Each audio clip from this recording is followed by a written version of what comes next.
I was tickling my nephew and he was really ticklish, so he kicked me and it hurt really bad. I was like, ow. So I pressed on my breast because it hurt so bad. And the more I pressed, I felt a tiny little lump. The best I can describe it is probably like a marble sized lump. And it was hard. But I didn't say anything. I was like, okay, maybe it's just a cyst. So I called my mom and I was like, can you feel this? Am I like over exaggerating? And she felt it and she's like, oh my God, it's hard. I think you should go get it checked. I was like, it's fine. I didn't go get it checked because 2 years prior, I was hospitalized because I had a cyst in my ovary that it was like between the ovary and the tube and it suffocated the tube. So they removed my whole right side of my ovary and the tube. And when I went to the doctor, like a follow-up, they told me like, since you only have one ovary, it's kind of going to overproduce, like overproduction of hormones. You might get another cyst there. You could get it in your breast, but everything's okay. They will go away with time. So I assumed that's what it was. And it was around the time when I was getting my period. So I was like, oh, maybe that's what it is. So I did not pay attention to it. And I just let it go. And I really didn't even think about it for like several months until, of course, I started feeling pain. I started having really bad, like burning sensation on the side of my breast. And I was like, okay, I don't think that's normal. And but at the time when I felt it, I didn't feel the lump anymore. So I'm like, maybe it's another cyst coming out. And I left it like that too. But I still had that sensation, including even like in the area around my nipple area. Like it started getting kind of darker. And I was like, I don't think that's normal. But again, like I didn't feel anything. So I was like, it's okay. So then October rolls by and me and my mom are at the supermarket, and since it's breast cancer awareness month, they were like partnering up and they were coming to the store to offer free mammograms. So my mom's like, sign me up. So I signed her up, but then I signed myself up too. I'm like, well, if something's going on, they're going to tell me, and we're gonna see if it's a cyst or if it's something else. It's like this big trailer. They have us come in, change into the robes. They give us a paper. We have to fill it out. We fill it out. My mom goes in, and then the girl comes to get me, and she's like, have you ever had a mammogram? I'm like, not at all. This is my first one. She takes my paper, she looks at it, and then she's like, oh, I'll be right back. I was like, okay. So she comes back and she tells me that I'm not able to get the mammogram because I'm too young. You have to be 30 or over, or have to have like know that you have the BRCA gene or any of those things. So I told her, I was like, well, this was October 2022. I turned 30 in February 2023. So I told her my birthday's like so close. Is there any way you guys can make an exception? I'm having these symptoms. She's like, no, unfortunately, it's like very tight. But then around December, I started noticing that at night I would wake up in super extreme night sweats and my breast was so hot, like burning hot. I'm like, okay, that's just not normal at all. Again, I didn't have insurance at the time, so I think that partly kind of like played a big part. I didn't like it wasn't pain that was like daily. So I was like, "Ah, it's okay." I would still feel myself, especially in the shower, like to see if I felt anything, but I didn't feel anything. So I was like, oh, it's probably just like another cyst. So January rolls around and that was the first time I went to the ER. The whole day it was just throbbing pain. It felt like if something inside me was tightening and pulling at it. So my mom's like, go to the ER because it's not normal. Where we live, the hospitals are not that great, so I went to the closest one that we at the time thought was a good hospital. So we went to the ER, they got me in. I did have a little bit of a fever and my blood pressure was a little high, but they were like, oh, it's because you're in pain and that kind of plays a role. And then they took my blood. They did see that some levels were high, but she said like that the time the doctor was like, they're not concerning. She's like, I'm gonna order an ultrasound right now. That's all I can do. If it's a cyst, we'll go ahead and have surgery and then to have it removed. If not, like there's nothing we can do. I, like I said, didn't feel anything, but when the ultrasound tech she was going in, she did say that she found like a lump, but it didn't have liquid, so therefore it wasn't a cyst. That's all they wrote on the, and that's what the doctor told me. She's like, unfortunately, I can't like help you because it's like we're like an ER. You have to go to like a primary doctor. I was like, okay, that's fine. Um, I didn't go. I just kept, with the pain. Again, it would come and go. I'm like, it's fine. The doctor who saw me, she's like, I see some dimpling and darkening. She's like, I don't think it's okay. She's like, I'm going to send you to an extensive, like more extensive ultrasound, to the same hospital, but they also have like a clinic. So I went there. It was like 2 hours long, the ultrasound. The tech finishes, she comes back and she tells me that that everything's okay, that what I have is called granulous mastitis, I think, I believe it's called, basically like something that breastfeeding women get. um she explained it to me and I was like, I've never had kids, I've never therefore I've never breastfed. I don't think that's what it is. She's like, well, she's like it could be like an odd case, but that's what it's pointing out to be. And by this time I already had a lump. Like the lump was back and it was like significant. She's like, it's gonna go away, we're gonna give you antibiotic for 10 days. After that, we're gonna give you this other medication and that will definitely like dissolve whatever's going on in there. You're gonna be fine. So I was like, okay. So March rolls around and I go again. I'm like, the antibiotic did not help. I'm in worse pain than I was ever. Sometimes it would wake me up at night and I couldn't sleep. I even explained to her that my period was really odd, where I would basically get up and it would just rush down like liquid. And I was like, I've never had that happen to me. And she's like, well, the both things are not like they don't relate to each other. She's like, so let's take care of one thing at a time. Again, another ultrasound.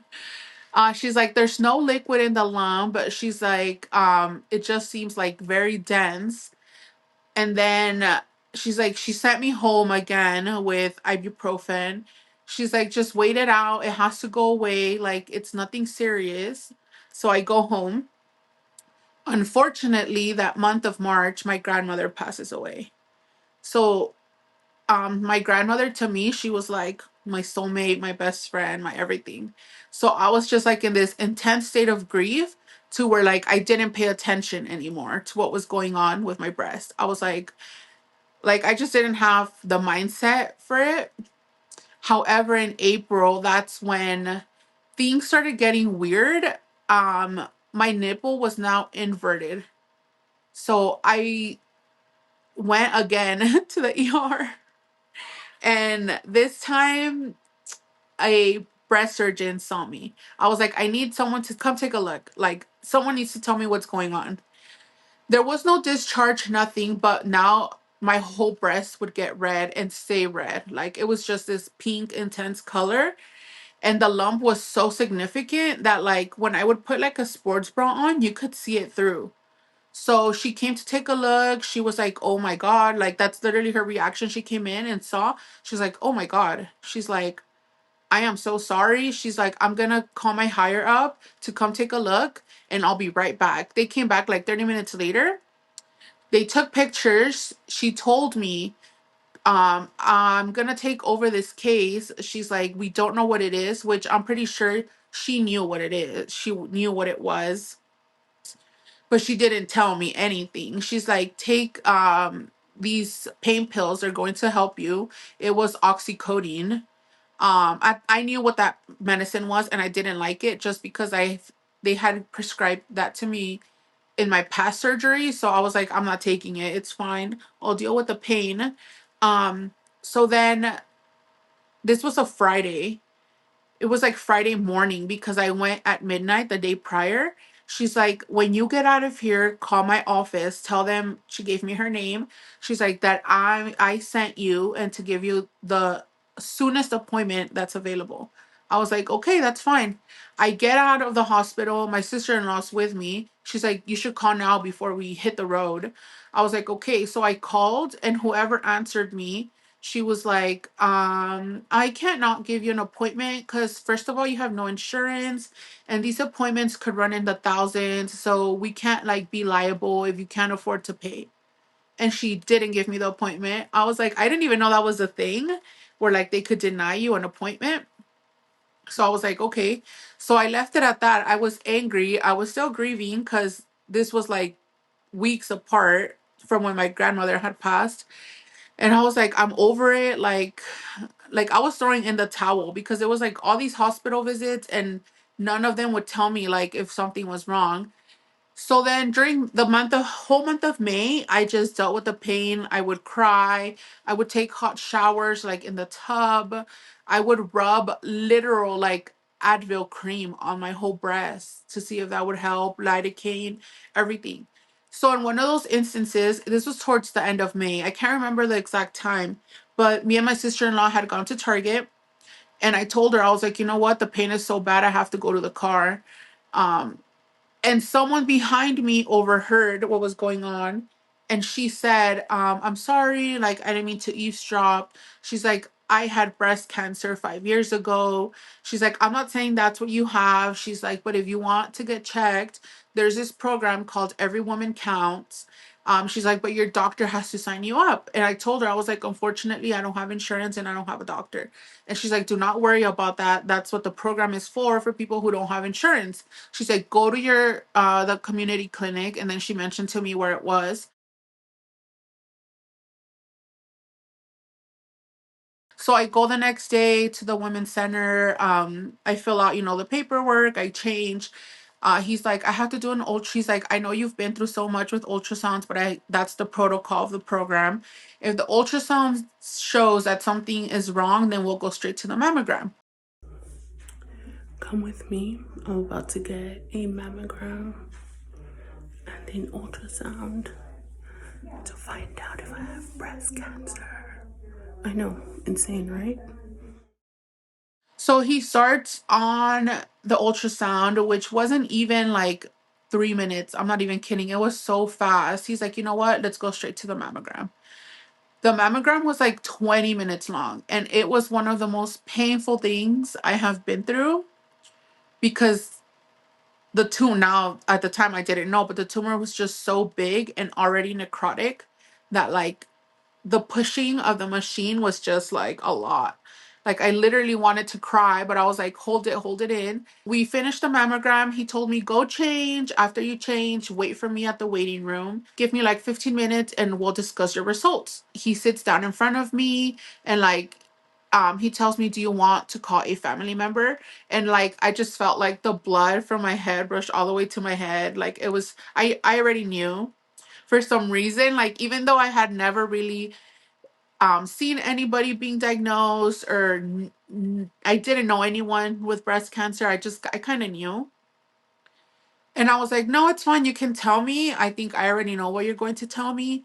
And he's like, unfortunately, it seems like it's breast cancer. He's like, but unfortunately, it also looks like it's extremely advanced. I had the biopsy, and then the following week, I had the results, and it was stage 3 in ductal carcinoma.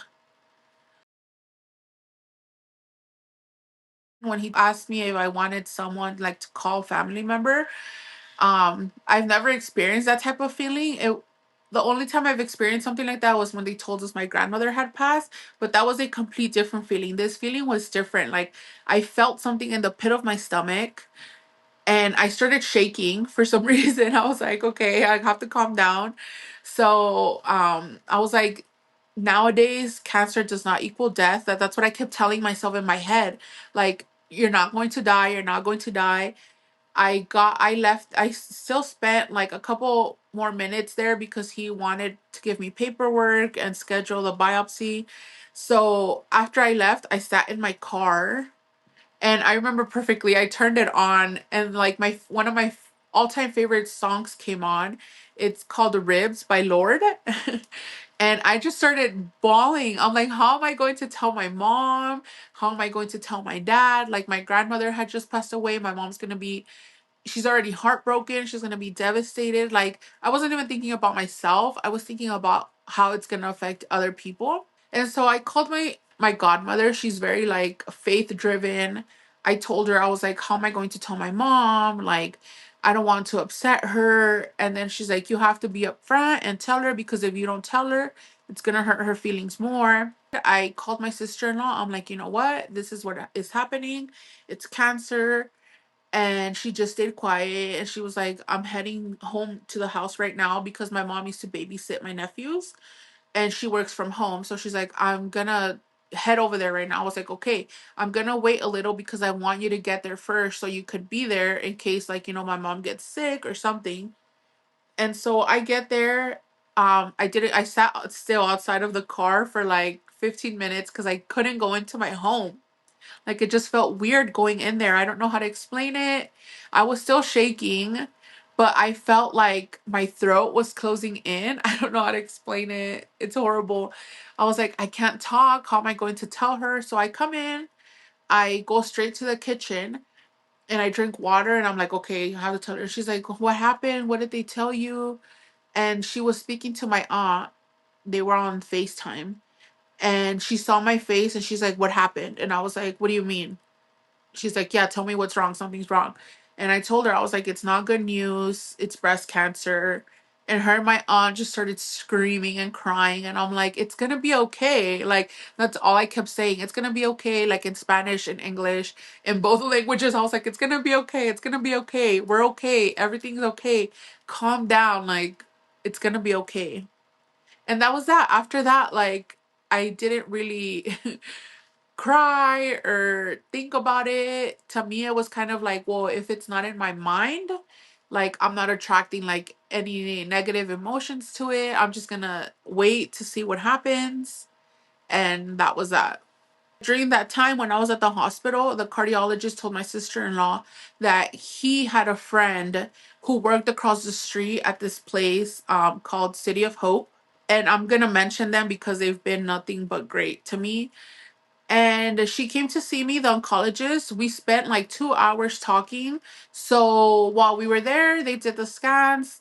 The disease had not spread. It was still only in the breast. It did show a little bit of lymph node involvement, but she said it didn't like constitute completely changing the plan. So we went ahead. We put my port in before leaving the hospital. I had to wait 2 weeks before I could start chemo. And then after those 2 weeks, I started chemo, which was July 13 of 2023, which was that was my first chemo. And I was extremely excited.